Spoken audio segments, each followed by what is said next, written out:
رابعاً، إن المرونة التي يتميز بها ذهن الإنسان هي الأرقى في مستواها، مما يؤثر كثيراً في فرصة تثمين بحوثنا.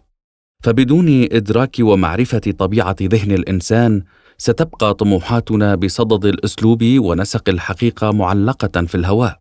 تطرقنا مراراً إلى البنية الثنائية لذهن الإنسان الذي سعينا إلى تعريفه، فبنيته الفكرية تتميز بمرونة بالغة، لأنها تتكون من القسم القديم في الدماغ، الفص الأيمن، الذي يعنى بالفكر العاطفي، والذي هو أرقى وأكثر تطوراً نسبة لمسيرة التطور التدريجي، ومن القسم الجديد الفص الأيسر الأقرب إلى الفكر التحليلي والقابل للتطور الدائم.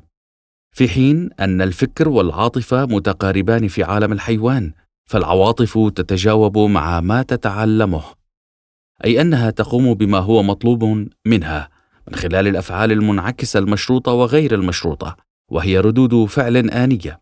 هذه البنى عينها موجودة لدى الإنسان أيضا، فالبدن على سبيل المثال يبدي رد فعل تلقائي بمجرد قربه من نار محرقة، دون الحاجة للفكر التحليلي والتمهل. لكن تسلق قمة أفرست يقتضي تحليل ودراسة المئات من الظروف، ولا يتم الإقرار بتسلقها إلا بعد تحليل كافة الظروف اللازمة.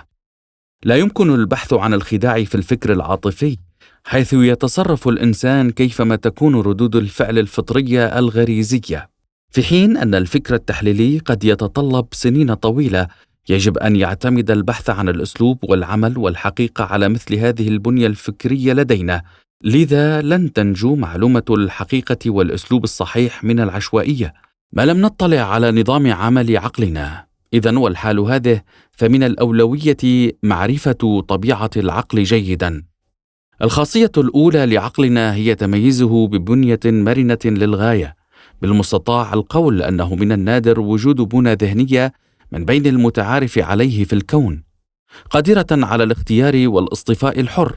فيما خلا عقل الإنسان، يمكننا تصور ميدان الحرية على نحو فترات بينية محدودة جدا، فنحن لا ندرك كيفية سريان الاختيار الحر في الجسيمات ما تحت الذرية ولا في بنى الكون الأكبر. لكن وبالنظر إلى التنوع الموجود في الكون، يمكننا الاستنباط من خلال النتائج البارزة أن ذلك غير ممكن سوى في عالم الجسيميات، ومن خلال مهارة الحراك المرن والاصطفاء الحر لدى الكون الأكبر. أما في ذهن الإنسان، فحيز المرونة هذا قد اتسع كثيرا، فنحن نتمتع بحرية الحركة على نحو لا محدود، وإن كان على مستوى الكمون بالأقل. وبالطبع لا نغفل عن أن هذا الكمون لا يمكن أن يدخل حيز الفاعلية إلا عبر المجتمعية. الخاصية الثانية لعقلنا هي تميزه ببنية ذهنية مرنة منفتحة لتلقي كم كبير من الإدراكات الصحيحة بقدر تلقي الخاطئة منها. وتأسيسا على هذه الميزة، بالإمكان تحريف وتوجيه هذه المرونة كيفما يراد وفي كل لحظة من خلال الضغط وعبر شبكة العواطف.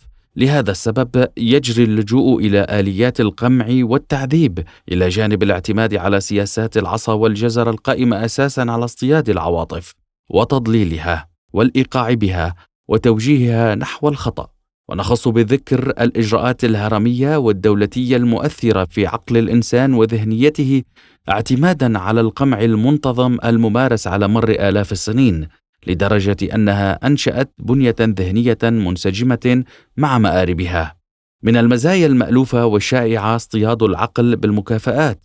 رغم ذلك، فإن بنيتنا الذهنية المتميزة بخاصياتها في المقاومة أيضا تعرض كفاءاتها الفريدة في سلوك السبل الصحيحة وبلوغ الحقائق العظمى.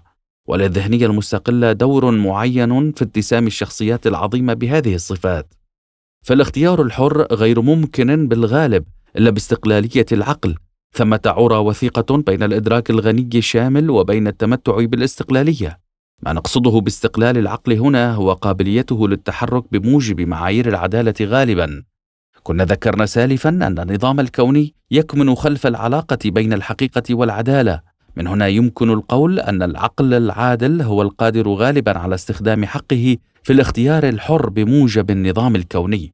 لذا فتاريخ الحرية التاريخ المجتمعي الذي يعد أعظم قوة تربوية يقوم بتأهيل وإعداد ذهنيتنا لتتمكن من الاختيار السليم، في حين أن طرق التحليل النفسي تسعى لقياس قدرة عقلنا على الغوص في الأمور بسرعة متصاعدة، حيث تتزايد أهمية التحليل النفسي كميدان معرفي جديد. لكن هذا العلم قاصر عن الوصول لوحده إلى المعرفة الصحيحة والمفيدة، ويعود السبب الأولي في ذلك إلى تناوله الفرد بشكل منعزل عن المجتمع، ما يفتح الطريق لتحصيل معلومات ناقصة وخاطئة للغاية. ومحاولات علم النفس الاجتماعي في جبر هذا النقص وتلافيه ليست مثمرة كثيرة في الوقت الحالي، فعلم الاجتماع نفسه لم يتأسس بشكل سليم، فكيف بعلم النفس الاجتماعي أن يؤدي إلى نتائج سليمة؟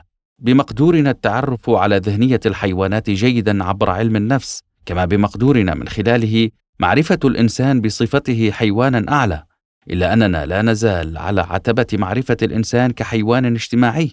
ندرك اليوم على نحو أفضل أن اقتطاف نتائج مثمرة عندما نتصور نظامنا في الأسلوب وتحصيل المعرفة سيكون محض صدفة، ما لم نتعرف جيدا على بنيتنا الذهنية وطبيعتها، في حين يمكن لنظامنا في الأسلوب والمعرفة أن يثمر عن أجوبة مثلى ورشيدة بمفاهيم صحيحة عندما نتوصل إلى التعريف الصحيح والعميق للعقل ونحقق قدرته على الاختيار الحر، الحرية المجتمعية. إن عملنا المنهجي بأسلوب راسخ في ظل هذه الظروف سيزيد من فرصنا بأن نكون مجتمعا حرا وفردا حرا عن طريق ادخار المعرفة الأكثر صحة.